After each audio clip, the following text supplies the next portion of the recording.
एक ऐसी टीम में जहां पर उसके कप्तान बाबर आजम है, जहां पर उसके मोस्ट सीनियर प्लेयर उसके साथ रिजवान है और वो दोनों फिक्स हैं अपनी पोजीशन के ऊपर, वो फ्लोट उसमें तो नहीं करते।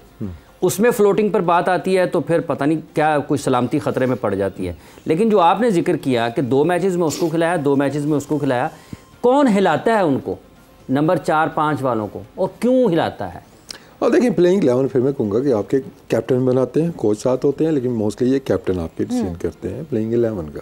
क्योंकि मेरे पास में प्लेइंग 11 का होता तो बहुत सी ऐसी चीज़ें थी जो शायद मैं डिफरेंटली करता प्लेइंग 11 के अंदर, ठीक है। कि तो एक वजह ये भी है कि हमारे प्लेयर स्टैब्लिश नीचे उस तरह नहीं हो सके हैं कि हमने उनके 2-2, 3-3 मैचेस देख के उनको स्क्वाड से नहीं निकाला, लेकिन प्लेइंग 11 से बाहर हो गए, ठीक है। ये फैसले कप्तान करते हैं, कैप्टन के फैसले होते हैं प्लेइंग 11 के अंदर।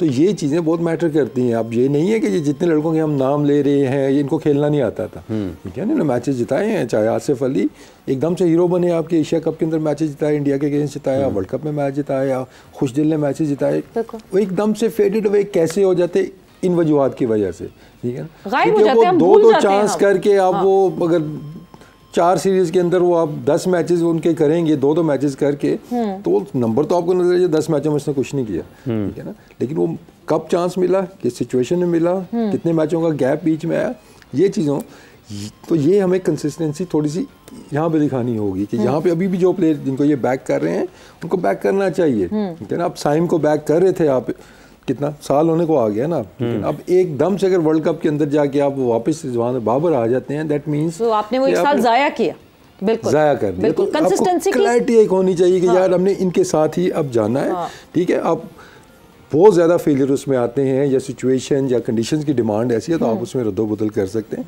Not just for the sake कि यार इसके 2 मैच हो गए और इसके 3 मैच हो गए। बस ये कंसिस्टेंसी की आप बात कर रहे हैं, पिछला वर्ल्ड कप हम फाइनल खेलते हैं पिछले T20 वर्ल्ड कप का, और वो स्क्वाड उस पर हम नज़र डालते हैं और फिर देखते हैं कि कितनी कंसिस्टेंटली हमने उस स्क्वाड को कैरी किया। येस, डिफरेंट कंडीशंस, वो ऑस्ट्रेलिया में हो रहा था, ये US वेस्ट इंडीज़ में होना है, बट क्या हमने कंडीशन बेसिस के ऊपर ये चेंजेस किए या हमने उन प्लेयर्स को डिस्कार्ड कर दिया? सो 2022 का अगर हम पाकिस्तान का T20 वर्ल्ड कप का स्क्वाड देखें और स्क्वाड पे नज़र डालें तो हमें अंदाज़ा होगा कि कितने मेजर हमने चेंजेस की, और जिनकी चेंजेस नहीं हो पा रही, मतलब वो हिलते ही नहीं, वो अपनी जगह से हिल ही नहीं सकते, उनको हिलाया टिके हुए हैं, जमे हुए हैं, टिके हुए हैं 2022 के। लेकिन मुझे ये भी बताइएगा कि ये जब बात हो रही थी नंबरों को हिलाने की, ये मुस्कुराहट क्यों थी? नहीं, मैंने जो डिबेट स्टार्ट की थी ना, क्योंकि मैंने अब जूनियर लेवल पे काम किया है, तो जूनियर लेवल पे मैं अभी एक कैंप में गया, अंडर 16 का कैंप लगा हुआ था, तो कोई 18 या 17 बैट्समैन, 35 रुकनी वो था कैंप था, उसमें 16 या 17 बैट्समैन थे। तो मैं एक दिन के लिए गया, तो वो मैंने कहा जी आप मिडल ऑर्डर हो, यही मैंने डिबेट वहाँ कोचेस के साथ भी की, फिर मैंने बच्चों के साथ बात करी, मैंने कहा यार जो ओपनर्स हैं वो साइड पे हो जाएं और मिडल ऑर्डर साइड पे। तो आप बिलीव करें 17 में से 13 ओपनर खड़े थे, 13, ठीक है। तो ये चीज़ें नीचे से सेटल होने वाली हैं, ऊपर तो आई एम श्योर ज़्यादा जो जैसे वसीम भाई ने भी सर्व किया था, चीफ सेलेक्टर, जो भी बैठा होता है वो ये चीज़ें देखते हैं, बट जो आपकी प्रोडक्ट नीचे तैयार हो रही है वहाँ पे फोकस करने का ज़रूरत है। वहाँ पे आपको होता ही है कि इस चक्कर में हो सकता है कोई स्पिनर्स को अच्छे खेलने वाले बैट्समैन भी ओपनर बन जाते हैं, क्योंकि उनके माइंड में यही होता है यार मैं सबसे ज़्यादा रन्स करूँगा, मैं टॉप करूँगा तो मैं आगे क्रिकेट खेलूँगा। तो ये मैसेज जब नीचे जाएगा तो चीज़ें बेहतर होंगी, तो आपके लिए नीचे से प्रोडक्ट मिडिल ऑर्डर की तैयार होकर ऊपर आएगी, तो आपके पास ऑप्शन स्पेशलिस्ट होंगे तो ऑप्शंस बढ़ जाएंगे। अच्छा, ये जो 2022 की आपने बात की सेवेरा, वो अभी हम दिखा भी सकते हैं अपनी स्क्रीन पर कि जो 2022 में पाकिस्तान का वर्ल्ड कप का स्क्वाड था वो क्या है, और उसको अगर हम देखते हैं तो उसमें आपको कप्तानी बाबर आजम करते हुए दिखाई नज़र आते हैं, शादाब खान उसका हिस्सा, आसिफ अली उसका हिस्सा, हैदर अली भी उसका हिस्सा है, उसके बाद हारिस रऊफ हैं, फिर आपको इफ्तिखार अहमद नज़र आते हैं, उसके बाद आपको अब्दुल्ला शफीक भी नज़र आते हैं, खुशदिल शाह नजर आते हैं, शाह, उसके पास देन मोहम्मद हसनैन दिखते हैं, देन नवाज दिखते हैं, मोहम्मद नवाज दिखते हैं, फिर मोहम्मद रिजवान दिखते हैं, मोहम्मद वसीम जूनियर दिखते हैं, नसीम शाह, शाहीन शाह अफरीदी, शान मसूद, उस्मान कादिर। सो 5, 6, 7, 8, 9 लड़के जो हैं वो आपको अलग दिखते हैं, और जब ट्रैवलिंग रिजर्व में आप देखते हैं तो फ़खर जमान, मोहम्मद हारिस एंड शाहनवाज धानी। सो ये टोटल ट्रैवलिंग रिजर्व्स को मिला के और 9, 10, 11 लड़के ऐसे हैं जो कि 2022 में ट्रैवल किए थे पाकिस्तान स्क्वाड के शक्ल में, और अब 11 चेंजेस। वसीम, ये कंडीशन बेस्ड चेंजेस तो नहीं किए हमने, ये तो हमने डिस्कार्ड किया। लेकिन फिर मेरा ख्याल उस्मान निकल गए थे और हारिस आ गए थे ट्रैवलिंग रिजर्व्स, है ना? फखर भी आ गए थे, फखर भी आ गए थे, फखर भी आ गए थे। तो ये स्क्वाड का हिस्सा बन गए थे। जो दोनों इंजरी की वजह से हारिस भी टीम के अंदर आ गए थे और फखर भी आ गए थे। लेकिन बात फिर वही आ जाती है ना कि आप कितना सोच रहे हैं आगे का, क्या आपका विजन है इसके अंदर।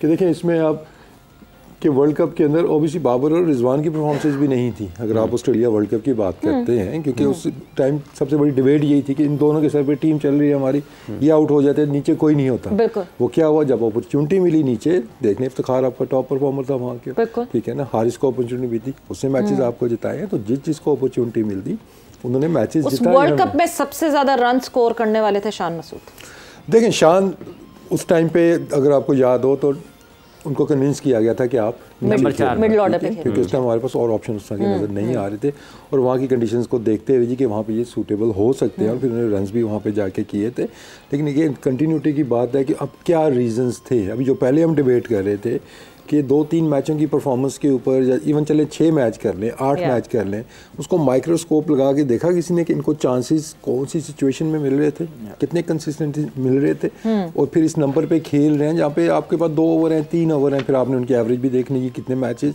कि मेरा एक सिंपल होता था कि जो 5-6 नंबर का आपका बैट्समैन आया, समटाइम 4 नंबर भी उसमें आ जाता है, क्योंकि हमारे ओपनर्स 13-14 ओवर वैसे ही खेलते थे, ठीक है। तो 2-3 ओवरों के अंदर अगर कोई लड़का 5 में से अगर 2 मैचेस भी इम्पैक्टफुल परफॉर्मेंस देता है, कंट्रीब्यूशन डालता है मैच जीतने में या मैच को नज़दीक लेके जाने में, तो I think it was good enough कि हम कहें कि 5 दफ़ा इसकी बारी आए और 2 ओवरों में 30 रन करने हैं तो वो करके दे।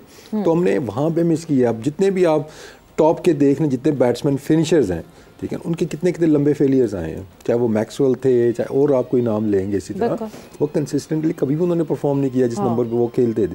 तो खेल के वो बने थे। हमारा बस थोड़ा सा होता है कि बस रजीम चेंज जब होती है तो जी हम तो लेके आ जाएंगे, नए तो नहीं, आप घर से लेके आ जाते हैं लोगों को, तो वो आप चेंजेस लेके जो आते हैं ना, जस्ट फॉर द सेक कि हम आए तो हमने कोई डिफरेंट करना है। तो वसीम, हम खेल के बनने की बात करते हैं। हमारे सामने सबसे बड़ी एग्जांपल बाबर आजम की इटसेल्फ है। बाबर आजम ने जब खेलना शुरू किया था अंडर सरफराज, बहुत फेलियर्स थे early on, and over the period of time ये बाबर आजम जिस पे हम इतना फख्र करते हैं इस वक्त, वो मिले हमको।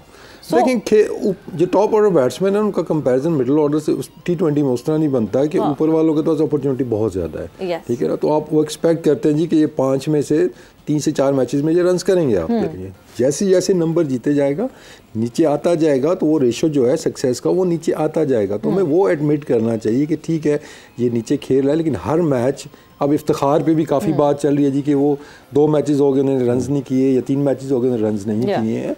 लेकिन इफ्तिखार ऐसा है कि वो आपको 5 में से 1 या 2 मैचेस वो नीचे जाके जिताता है, तो he has done his job. तो हमें इस चीज़ को देखना होगा। हम फौरन स्टैट्स जो हम देखते हैं ना कि बाबर कितने रन हो गए, रिजवान कितने रन हो गए, इफ्तिखार कितने रन हैं, आसिफ अली कितने रन थे, वो कंपैरिजन ही गलत हो जाता है। वो जो कंपैरिजन अगर जो आपने बात की है, लोग तो बाद में करेंगे, लेकिन उससे पहले पाकिस्तान क्रिकेट बोर्ड खुद कर देता है। 4000 हो गए, 3000 हो गए, इतनी 50 बना ली, इतनी सेंचुरी पार्टनरशिप कर ली, तो लोगों को मिसलीड तो वहाँ से भी किया जाता है। आगे इस पर मजीद बात करेंगे। देखिए, ये इसमें मैं सुहेल को भी शामिल करूँगा। ये एक ऐसी चीज़ है कि जिसपे मैंने भी अपनी वॉइस रेज की थी, इवन सकलैन मुश्ताक थे उस टाइम हेड कोच थे, कि जो ग्लोरीफाई चीज़ों को किया जाता है ना, सेलिब्रेटिंग माइलस्टोन्स एंड उसके अलावा विद इन द टीम भी ये ना किसकी वीडियो लग रही है, किसकी नहीं लग रही है। अब वो जितने मर्जी वो बड़े लड़के हो जाएं, लेकिन ड्रेसिंग रूम के अंदर ये चीज़ें मैटर करती हैं कि यार इसकी वीडियो हर मैच की इसकी क्यों लग जाती है। किसी भी लगाता है ना, अपनी फ्लेक्स लगाता है, तो जिसने मैच जिताया है उसकी लगनी चाहिए, या वो सर्टन 2-3 प्लेयरों से वो निकलते नहीं थे। तो ये पॉइंट हमने रेज किया था और इसका इम्पैक्ट आता नहीं, डेफिनेटली बिल्कुल आता है। देखिए, एज ए इंडिविजुअल जब आप अपने इर्द गिर्द देखते हो कि हर तरफ कुछ भी हो जाए, 2-3 चेहरे हैं वही दिखाए जा रहे हैं, यस ब्रांड वैल्यू होती है, आपको बैलेंस रखना पड़ता है, आपको सबको साथ लेके चलना पड़ता है, क्योंकि टीम 15 की होती है, टीम 15 11 की नहीं होती, 3-4 की नहीं होती। यस, आपके की प्लेयर हर टीम में 4-5, हर पूरी दुनिया में आप देखेंगे हर टीम के 3-4 ब्रांड वैल्यू वाले प्लेयर्स होते हैं या मेन परफॉर्मर होते हैं, बट आपने लेके 15 को ही चलना होता है क्योंकि 11 की टीम बनती है तो वो जीतती है, 3-4 अकेले नहीं जितवा सकते। तो वो वसीम भाई बिल्कुल सही कह रहे हैं कि वो एज ए प्लेयर आप जितने मर्जी मैच्योर हों, end of the day we are human, तो आपके बैक ऑफ द माइंड ये चीज़ें आती हैं। और सिंस ये हमारा सोशल मीडिया का दौर है तो सोशल मीडिया की चीज़ें आप तक पहुंचती हैं, आप ना भी चाहें सोचना तो वो आप तक चीज़ें पहुंच जाती हैं, and you start thinking about it. तो जब आप सोचना शुरू कर देते हैं तो इट अफेक्ट्स योर परफॉर्मेंसेस। तो वो बैलेंस बहुत ज़रूरी है विद इन द टीम। पहले मैं तो ये पीछे इन्होंने ड्रेसिंग रूम की वो वीडियोस शेयर करना शुरू कर दी थी, मैं तो उसके टोटली अगेंस्ट हूँ। ड्रेसिंग रूम की जो चीजें हैं वो should remain with in private area. वो किसी भी नहीं, और आपको पता है ना, कोच को भी पता है कि मैं तकरीर कर रहा हूँ और मैंने अच्छी बातें बोल ली, बहुत सारी बातें होती हैं। बट मैं आपको सॉरी यहाँ पे रोकूंगी सोहेल, बिकॉज वक्त का मुकाबला सच just last 3 minutes and yes it is US versus Canada. Impact player कौन होंगे? देखिए अच्छा मैच होगा, दोनों टीमें एक, ये मैंने आगे वो डिस्क्राइब किया कि टूर्नामेंट्स होते हैं यूएस में, तो कनाडा के जितने लड़के हैं वो यूएस आके खेलते हैं क्योंकि आपको पता करीब ही है, तो एक अच्छा मैच होगा। ऑब्वियसली यूएसए की टीम ज़्यादा मुझे तगड़ी लग रही है क्योंकि इंडिया से काफ़ी सारे प्लेयर, वो आगे मैं सारा डिस्क्राइब कर चुका हूँ। कोरे एंडरसन ने अभी भी काफ़ी अच्छी लीड फ्रॉम द फ्रंट किया, वो क्योंकि सीनियर प्लेयर हैं। अली खान जो है वो वर्ल्ड वाइड आपको पता है, वी ऑल नो हिम कि वो लीग्स वगैरह हर जगह खेलते हैं, CPL PSL हर जगह क्रिकेट खेले हैं, तो उनके पास, उन लड़कों के पास एक्सपोजर ज़्यादा है और मुझे उनकी बैटिंग और बॉलिंग ज़्यादा बैलेंस लग रही है as compare to Canada. But Canada में भी कुछ प्लेयर्स ऐसे हैं, उनकी spin bowling department, Saad Bin Zafar हैं, निकल दत्ता हैं, वो कैरम बॉल टाइप करते हैं, तो उनकी स्पिन बॉलिंग जो है वो बेहतर है। बट ऑब्वियसली आई फील के USA has a upper hands, और अभी लेटली उनकी फॉर्म भी लगी हुई है एज ए टीम, उन्होंने एक बड़ी टेस्ट प्लेइंग नेशन के अगेंस्ट सीरीज जीती है, तो it helps. And then they playing their home condition, home grounds में खेल रहे हैं, तो उनको इस चीज़ का भी एडवांटेज हासिल है। और रेगुलरिटी में डैलस में ही है, मुसलसल डैलस में ही गेम्स खेल रहे हैं, सारी क्रिकेट उधर ही खेल रहे हैं, पूरी जेल हो गई है उनकी। एग्जैक्टली, तो उनके पास मेरे ख्याल में वो कल के मैच में ज़्यादा obviously they have upper hand. But जैसे मैंने इनका कहा, इनके पास वो 2-3 प्लेयर इनके पास भी इम्पैक्टफुल हैं। हमारे एक यहाँ पाकिस्तान से, बल्कि पिंडी से हमारे फास्ट बॉलर हैं कलीम सना, वो बड़े अच्छे इम्पैक्टफुल बॉलर हैं। वो उन्होंने वहाँ पे जो G20 होती है उसमें बड़ा अच्छा परफॉर्म किया हुआ है।